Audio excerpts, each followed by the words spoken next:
I was actually listening to it again just before you got here. And it is a song in a lot of areas of depth. And probably at its most deepest is the vulnerability of trying to capture someone else's feelings. And then what are my feelings with those feelings? And taking somebody's vulnerability and trying to create it so it comes across as a strength, but also holding it with great honor and reverence and a sacredness. When somebody shares a story that they've gone through that is traumatic, it was based on many conversations with my wife, who the song is actually written about at a time where she wasn't getting the best support. And at times, that would be me. Enjoying a little music with Daddy. I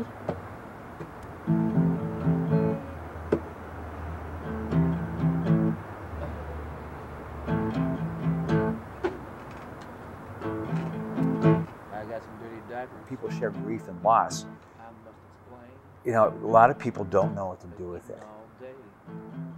With my wife's story and a lot of conversation, a lot of listening that I had to learn to do, I began to find ways to support my wife in the way that would be helpful. And so the song Stone of Grief is part of that journey. And it's a never-ending journey. And so I start with the feelings right out of the gate, what you're feeling. You had this hurt, this pain, and you had to work through this drudgery. And then the stones of ignorance were first tossed. And those are people who think they're helping, but they're not.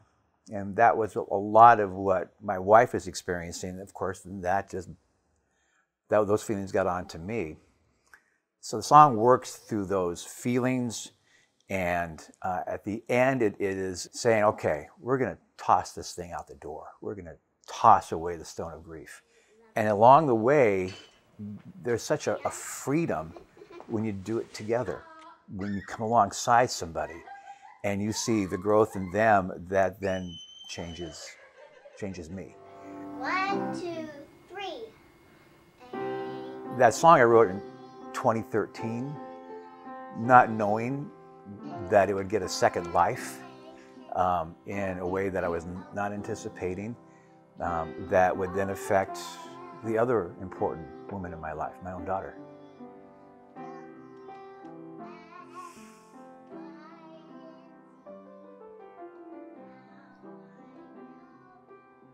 Here we go again.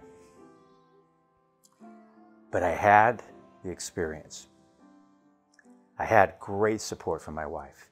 She would give me words to use, ways to walk our daughter through it. And though my wife's sexual assault and rape happened when she was very, very young, a child, my daughter was going into her senior year in college, the pinnacle of your higher education. And it happened early in her senior year. And so her whole senior year was a huge, huge struggle.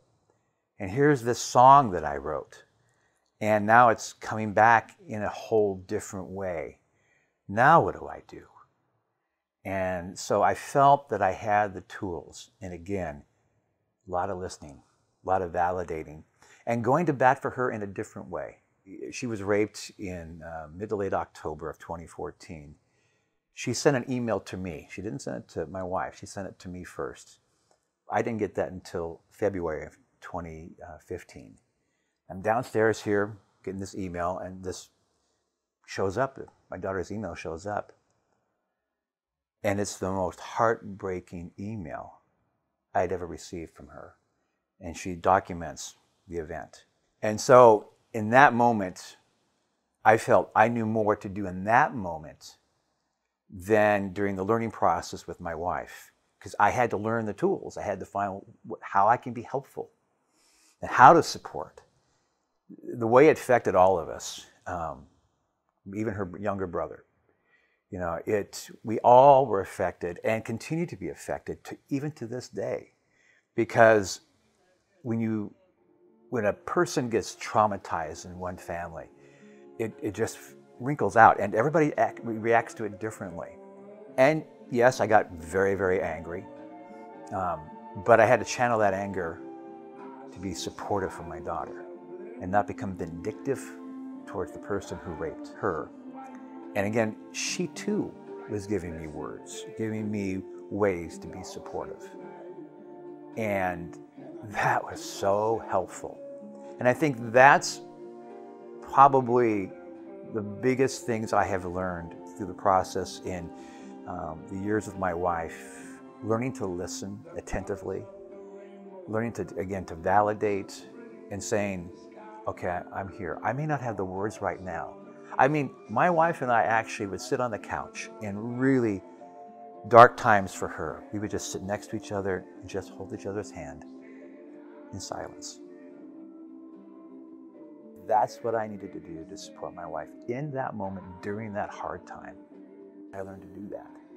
And I think it's the other side of this coin is part of the song Stone of Grief is talking about the accountability to others who are hurling those ignorant stones and saying, you can't do that.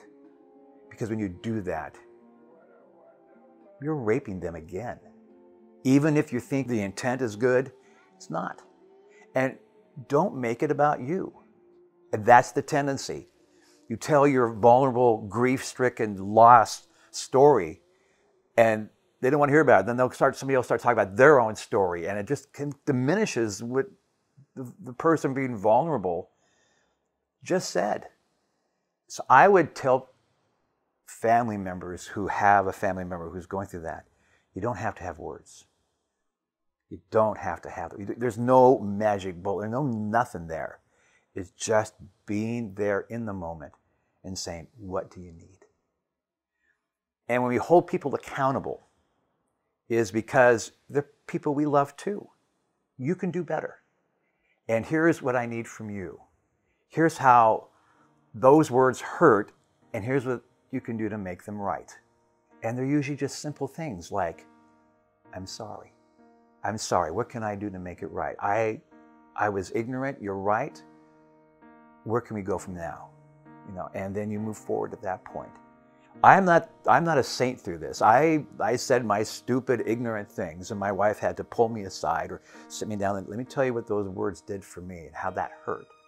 Oh, I don't want to hurt you. I want to support you. Thank God I was able to be open to their vulnerability, which was incredibly strong. And it's powerful when you do open up to that and you tell people, what a story you just said. And there's a great chance for the person sharing the story to say, simply I need this or that, or can you come with me, not say anything, but just stand beside me, be my strength as I tell my story to somebody who needs to hear it. But whatever it happens to be, and most of the time I think you will find that I found with my wife and my daughter is it was the simple things. It just, you know, my wife would just say, thank you for listening. And my daughter is saying, Daddy, thanks for being there. It's been an incredible learning experience, and I'm continuing to learn.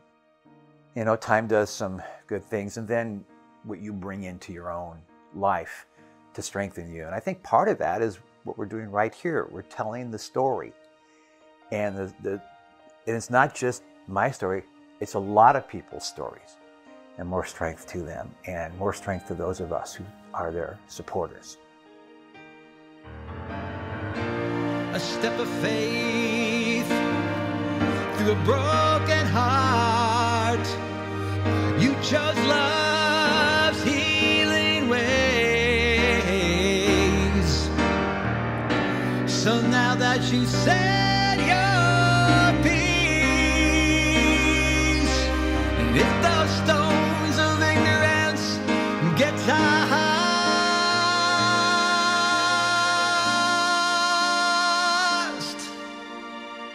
rise above the pain, above the loss, and we'll toss away that stone of grief.